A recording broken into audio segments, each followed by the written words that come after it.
Assalamualaikum warahmatullahi wabarakatuh.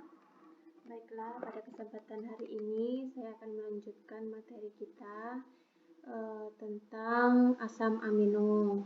Minggu lalu kita telah membahas beberapa sifat-sifat dari asam amino yang umum kita temui dan kita sering mendengarnya, yaitu berjumlah 20.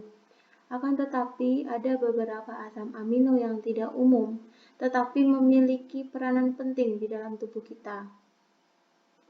Materi ini saya adopsi dari buku Leininger edisi ke-5.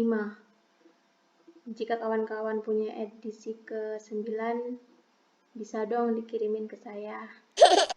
Oke, kita langsung saja ya.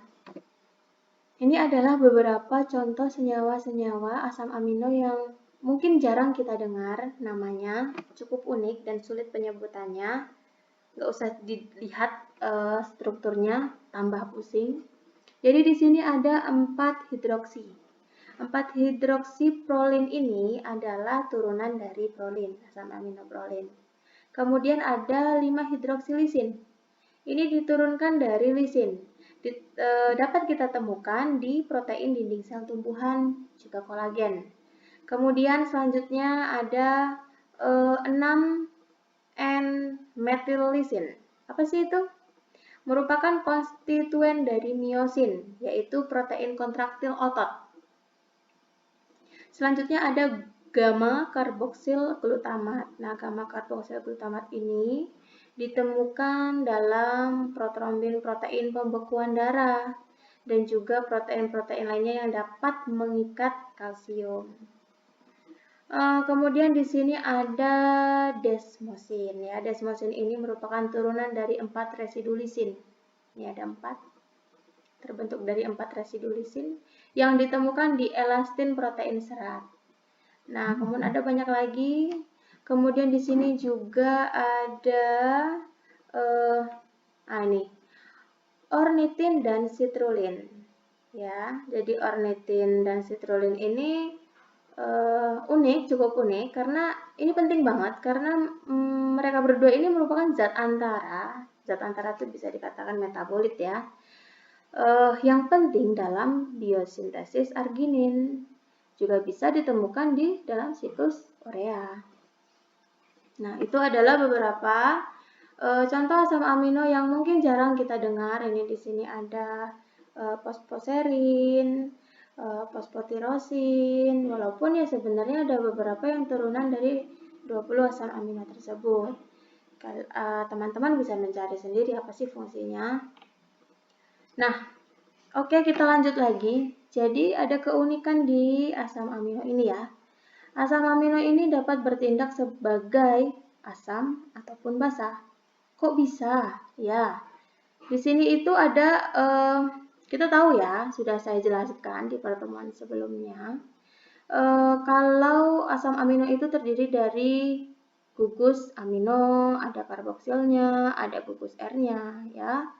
Jadi ketika asam amino ya kekurangan maksudnya itu kekurangan gugus R yang mudah terionisasi ya, jika dilarutkan di dalam air pada pH netral nih, maka akan membentuk Zwitterion ion. Apa sih Zwitterion ion itu?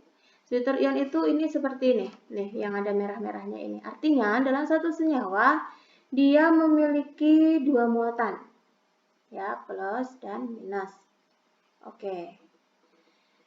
Jadi gini, di sini ada Zwitterion yang bersifat sebagai asam, di bawah ini ada contoh Zwitterion yang bersifat sebagai basa. Itu gimana sih? Nah, apabila terdapat ion hidrogen berlebih, ya, larutan itu bersifat asam, Zwitterion ini akan menangkapnya, ya bereaksi maksudnya, karena dia nggak punya tangan untuk nangkep, akan bereaksi dengan H+, ya. Itu sifatnya atau perannya sebagai basa. Sebaliknya, nih bagian yang atas, sebaliknya, apabila larutan bersifat basa, Zwitterion akan melepaskan ion hidrogen. Ini dia, dilepaskannya ion hidrogen ke dalam larutan. Akibatnya, pH tidak mudah berubah. Ya, ya seperti itu. Jadi ingat, beda sifat zwitterion sebagai asam dan sebagai basa.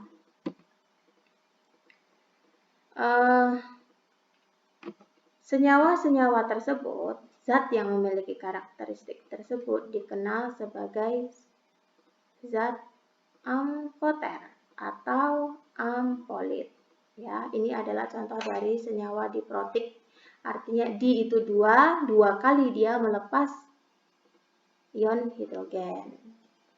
Banyak poliprotik, diprotik bisa dicari. Oke, next. Ada peptida dan ada protein. Ya, awalnya kita sudah membahas tentang asam amino. Di sini kita pelan-pelan beranjak ke peptida. Jika dua molekul asam amino berikatan secara kovalen, ya terikat secara kovalen,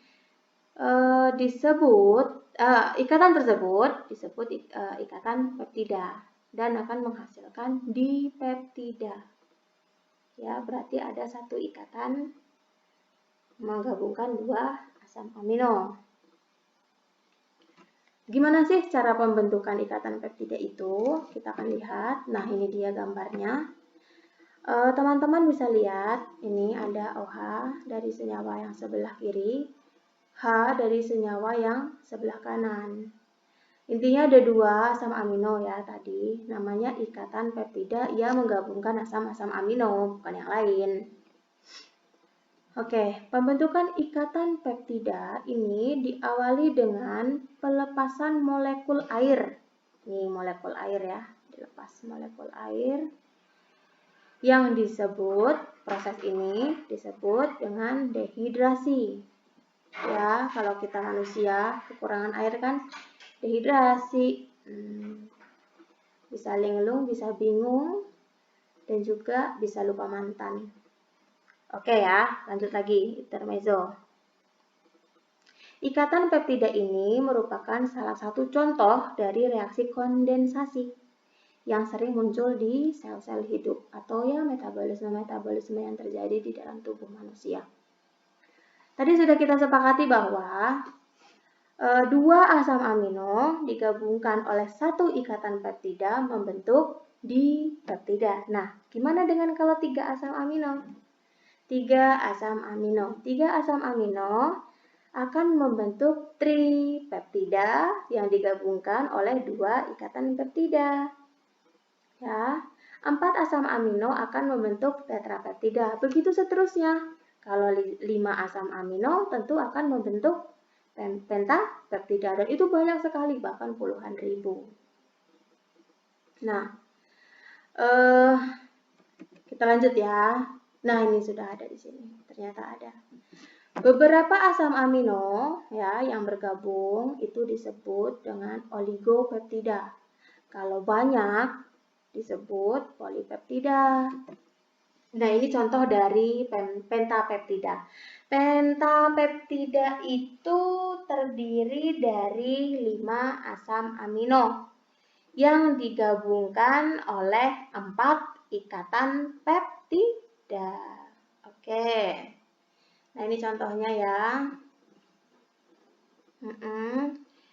Ini penyebutannya ini unik ya. Di sini ada tersusun dari serin, glisin, tirosin, alanin, leusin. Jadi serglitir-ala-leu atau disingkat dengan huruf kapital SGYAL. Sebenarnya kita buat mudah saja, tidak usah terfokus dengan jelimetan-jelimetan struktur-struktur senyawa yang seperti itu. Tidak ada kok yang maksa untuk menghafalkannya. Tapi yang jelas kita harus paham bahwa apa itu ikatan peptida, fungsinya di dalam menghubungkan asam-asam amino menjadi apa, kita tahu ujung pangkalnya. Nah, oh ya, saya ada sedikit. Ada yang masih ini ya, masih agak bingung. Ibaratnya bukan bingung sih. Penempatan istilah polipeptida dan protein. istilah protein dan polipeptida sering agak bingung penyebutannya gitu. Tapi dalam buku ini, saya baca tadi, dalam buku ini dikatakan bahwa polipeptida jika MR atau berat molekulnya di bawah 10.000. Ya, jika di bawah 10.000 MR-nya, maka itu dikatakan senyawa tersebut atau makromolekul itu disebut polipeptida. Jika lebih dari 10.000 MR-nya, baru disebut sebagai protein ya, sebagai protein. Oke. Ini adalah gambar yang tadi ya. Di sini ada keterangannya, teman-teman nanti bisa download, bisa dibaca. Keterangannya itu gini ya, maksudnya tuh kita udah tahu bersama ya bahwa asam amino itu di dalam peptida, artinya di dalam asam amino sudah berikatan, diikat secara oleh ikatan peptida, itu disebut sebagai residu. Ya, ingat, disebut sebagai residu, yaitu kehilangan uap air. Dari mana sih kehilangan air itu? Nah, ini H itu dari gugus amin. Kan nih gugus amin, kehilangan H. OH dari gugus karboksilnya. Jadi H2O. Itu ya asalnya. Jadi itu dikatakan residu. Di sini dikatakan residu. Nah, di dalam peptida ini residu asam amino pada ujung, ini ujung-ujungnya, ini ujung kiri, ini ujung kanan, pasti ada ujung dong. Jika ujung tersebut tepat pada gugus asam amino bebas, maka ini dikatakan sebagai residu amino terminal atau terminal amino atau disingkat sebagai N-terminal. Jika ujung sebelahnya berakhir di gugus karboksil, maka disebut terminal karboksil atau C-terminal. Jadi kita make it easy aja ya, nggak usah terpaku pada cincin-cincin, walaupun sensitif juga nih bahas-bahas cincinnya, apalagi yang jomblo-jomblo kayak gini. Oke. Jadi kita harus bisa menempatkan dalam video yang singkat ini. Semoga dapat apa sih itu ikatan peptida, gunanya apa dia di sana, bagaimana dia awalnya bisa terbentuk. Oh iya, ternyata ada asam amino selain yang 20. Selama ini kan kita ngapal tuh 20 asam amino esensial dan non esensial, bla bla bla bla bla. Aduh, banyak banget ya. Nah, intinya seperti itu. Oke, hanya sekian yang dapat saya sampaikan. Jika ada kesalahan bisa di interupsi, disarankan, karena kita sama-sama belajar. Thank you atas perhatiannya. Sampai jumpa di video selanjutnya dengan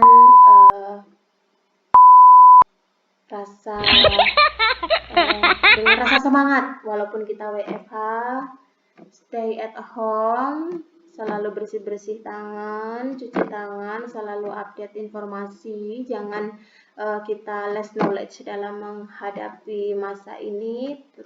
Terus menjaga kebersihan, terus berdoa, memohon kepada Yang Maha Kuasa untuk diberikan yang terbaik dan memberikan kita kesempatan kedua untuk lebih sayang ke bumi, lebih sayang ke sesama manusia, lebih sayang ke makhluk hidup, agar kita benar-benar setelah ini merefleksikan diri bahwa hanya coronavirus hanya karena suatu partikel yang hanya dia ya bukan sel gitu, beda dengan bakteri. Bakteri itu sel, Virus itu partikel, kalau tidak di sel inang, dia juga tidak akan bisa bereplikasi. Hanya karena senjata Allah yang begitu kecilnya, kasat mata, tidak tampak, sudah bisa memporak-porandakan bumi ini. Semoga kita dapat berubah, mawas diri setelah ini. Ayo kita selalu peduli dengan lingkungan, sayangi sesama, manusiakan manusia, jujur, tidak melawan regulasi, patuhi pemerintah. Oke? Jika video ini bermanfaat, silahkan di-share, mungkin komen jika ada yang salah. Saya akhiri. Wassalamualaikum warahmatullahi wabarakatuh.